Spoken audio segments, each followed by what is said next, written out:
Jai Shri Ram. The objectivity versus subjectivity debate. Now, objective means factual, which can be measured, weighed, counted. Subjective means based on feelings. So, in the GRE exam, you have several essays on the theme of objectivity and subjectivity. For example, one of them goes like this: there's no such thing as objective observation. All observation is subjective. It is always based on our feelings and desires and expectations. So, something like this. The same exact words may not be used, but the theme is the same. Now, once and for all, we can understand that there are some things which are purely subjective, which cannot be objectified. For example, the one that I have marked in the picture, you see, the best movie, the best actor, the best picture, and the best song, the best poem, most beautiful. Who's the most beautiful person you think in history? Or I mean, love. When you fall in love, that's purely subjective. They say love is blind, but then that's debatable. I don't think love is blind. Actually, now, is love blind? If love is blind, then you should fall in love with the most ugliest, smelliest creature on the planet. But you don't do that, right? So, which means you are looking at something very attractive in the person. The person is attractive to you, and which means there is a certain amount of, obviously, again, that is subjective. But then there is a very thin line here. It's a very nuanced kind of debate. Please try to understand. Is love really blind? People say so, that love is blind.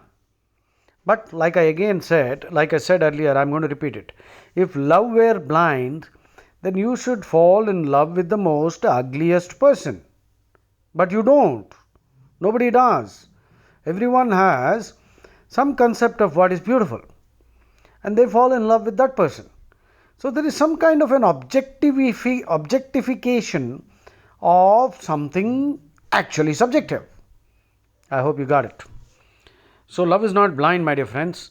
In fact, love is quite objective actually. It's not a subjective phenomena. So I leave it there. I don't want to discuss this further because you have understood what I'm trying to say. Now, which is the best religion in the world? There are roughly, I believe, 4,300 religions in the world today. Which is the best religion? The major religions, of course, there are 4 or 5 you can list, right? The Abrahamic religions, which is Judaism, Christianity, Islam, and even Baha'i is there, Baha'ism, Baha'i. And then you have Hinduism, and so these are the major world religions. Buddhism is also there, a world religion. Buddhism is a daughter religion or sister religion of Hinduism. Now, if you ask a question, which is the best religion? The answer obviously has to be subjective, right? You can't have an objective answer for this, okay? But now let me knock you out. I'll give you a knockout answer. I think Hinduism is the best, and I can objectify it for the simple reason that now the word religion comes from the Latin word religare. Religare means to bring together. To bring together. Religare. Now, does Christianity, Islam, and Judaism? Well, I want to spare Judaism from this roasting, because Judaism does not believe in proselytization. They don't convert because they believe that they are the chosen people. I have a problem with that. So, well, they are not indulging in an activity which is really abominable, converting everyone or killing, because the Bible and the Quran are very clear. The Bible and the Quran, which are followed by all these Abrahamic religions, the Bible and the Quran are very clear. All non-believers are described with terms which are very, very insulting. The Bible uses the word pagan, heathen, gentile. In general, the term is infidel, infidel. Infidel means an unbeliever, and it's a term which is insulting. The Quran has the term kafir. Kafir is described as najis. Najis means in Arabic filth, or literally shit, and kufar is the plural. Now, these are terms which are extremely derogatory, pejorative, insulting, humiliating. Hinduism has a term called Malecha. Malecha simply means one who doesn't accept the authority of the Vedas. So, we consider that person as a barbarian, uncultured fellow. So, but it might sound mildly insulting, but nothing more than that, because nothing in the Vedas or Bhagavad Gita says that this fellow has to be converted or killed. No proselytization, no killing. In fact, Mlechas are very much welcome. We respect their not willing to accept the Vedas. Their freedom, their cognitive liberty, we respect it. Whereas that's not the case with the Bible and the Quran. The Bible and the Quran are very clear. The infidels have to be proselytized or killed. It's as simple as that. The Inquisitions are the darkest chapter of Christian history.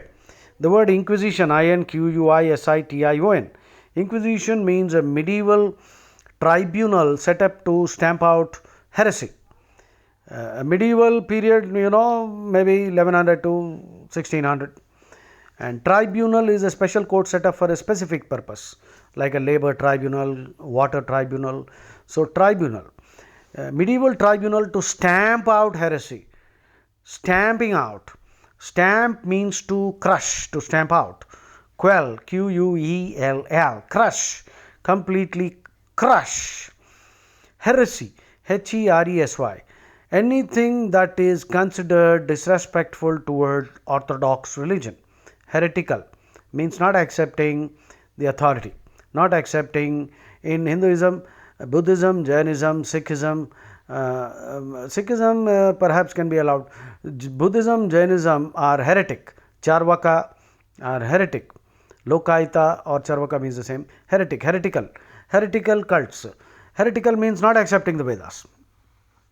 So, heresy means not accepting the Bible, not accepting the Quran. That will be considered heresy. So, the Bible and Quran are very clear.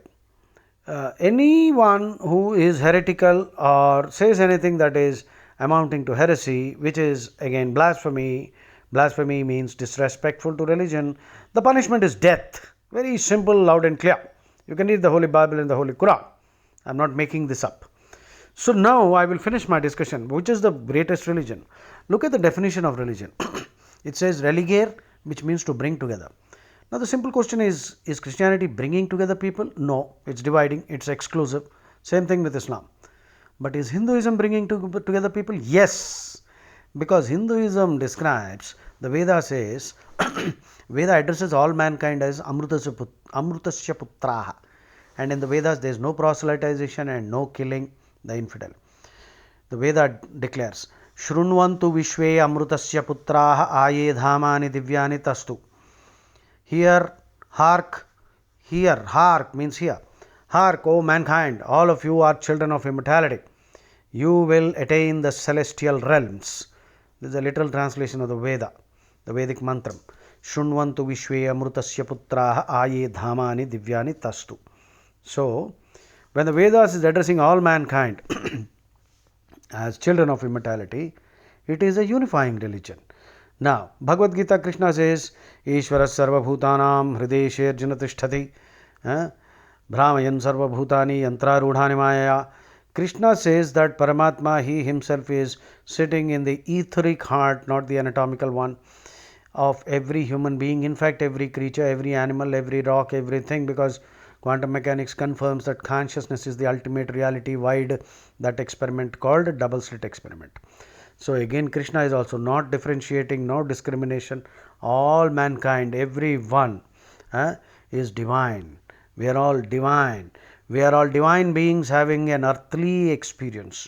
We are spiritual beings having a mundane experience. Okay. So, again all the Hindu scriptures, Ayam bandhur ayam neti gananam laguchetasam udara charitanantu vasudaiva kutumbakam. The whole world, the whole of humanity is one family. This is from the Mahopanishad, Maha Upanishad. Again, that is the Vedas. Upanishad is the Jnanakanda of Vedas. The wisdom of the Vedas is called Upanishads. Here again, The idea is that those who think that these people are not my relatives and those are my relatives, a person who differentiates like that is a man of small intellect, petty intellect, very little fellow, mental midget, he is a mental dwarf. The really noble, magnanimous, noble characters are those who declare that the whole world is my family. That is the meaning of that phrase. Ayam bandhur ayam neti gananam laghuchetasam udara charitanantu vasudaiva kutumbakam. And then you have one more statement, Hinam dushayati iti Hindu, the definition of the Hindu. This is from the Meru Tantra. Again, these are all sacred literature of Hinduism. Tantra means worshipping the female deity, the female archetype or archetype, Devi, Mata, Shakti. So, Tantra also means a procedure. But the word Tantra has acquired a bad name because of some fools who are indulging in all kind of necromancy, black magic and crap like that. So, the Meru Tantra declares the definition of Hindu is Hinam dushayati iti Hindu. That means one who eliminates all kinds of crime and evil is a Hindu. Such a wonderful definition. So, if you are a human being, irrespective of the cult that you are subscribing to, if you are genuinely a human who wants to uplift mankind, who wants to wipe the tears of every child, every human, you are really a good Samaritan, to use the biblical term, then you are a Hindu. That is the definition, because you meet the definition of a Hindu. Now, my discussion is very clear. Hinduism is the best religion. I have just objectified a subjective discussion. Right? The question was, which is the best religion? The answer obviously appears to be one that has to be subjective. But I just now objectified it simply because I told you very clearly the fundamental characteristic that can objectify a religion is, does it require conversion and killing the fellow who is not willing to be converted? If a religion demands that, then it is definitely not a religion, it is not bringing together people, it is actually creating strife. And you can see the history of the world, 9 crusades or jihads, holy wars have been fought by Christians and Muslims, and they have only spread misery. And the 10th one is going on currently. Though it is not open, it is a covert jihad, covert crusade that is going on. And the whole of mankind is the victim. If the whole of the world becomes Hindu, there will be no battles at all. No killing, no bombing, no conversion. Everyone will be allowed to freely follow whatever they want to follow, and no killing. That is Hinduism. So, don't you think this is the best way to objectify a subjective topic? And my conclusion is Hinduism is the best religion. So, in the GRE you have this topic. There is no such thing as purely objective observation. All observation is subjective. Your answer should be no, there are many objective observations. You can objectify many things. A list of superlative trees, tallest tree, list of automobile superlatives, fastest car. You can, okay. Objective observations are found in any scientific enterprise, any scientific activity. Objective observation is absolutely essential. Otherwise, that person is no longer a scientist, right? So, all the scientific laws that have been discovered so far are the result of objective observation. Finished. You can write a couple of paragraphs explaining laws, scientific laws, how they have been discovered, and emphasize the point that they are all the result of objective observation. Now, you come to religion. If you want to use my example, you don't have to, because GRE is, you are only writing a good essay to get a good score.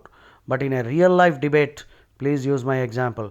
Objectify even religion, because the other two religions, like I said, I am sparing Judaism because they don't proselytize, though I have a problem with their thinking that they are the chosen people.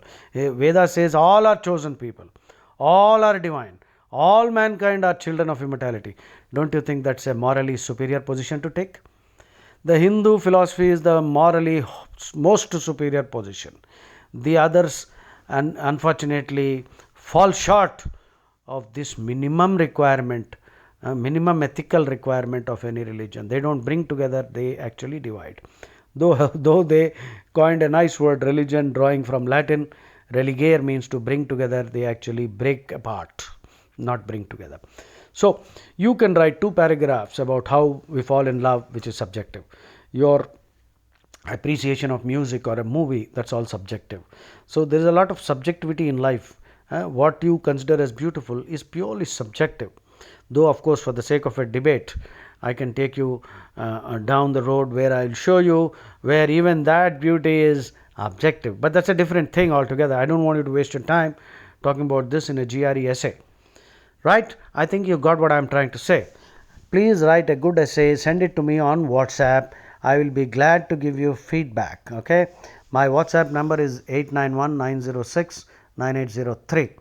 Please send your essay. I will take a look and I will give you an audio feedback so that you can prepare very well and write an excellent essay.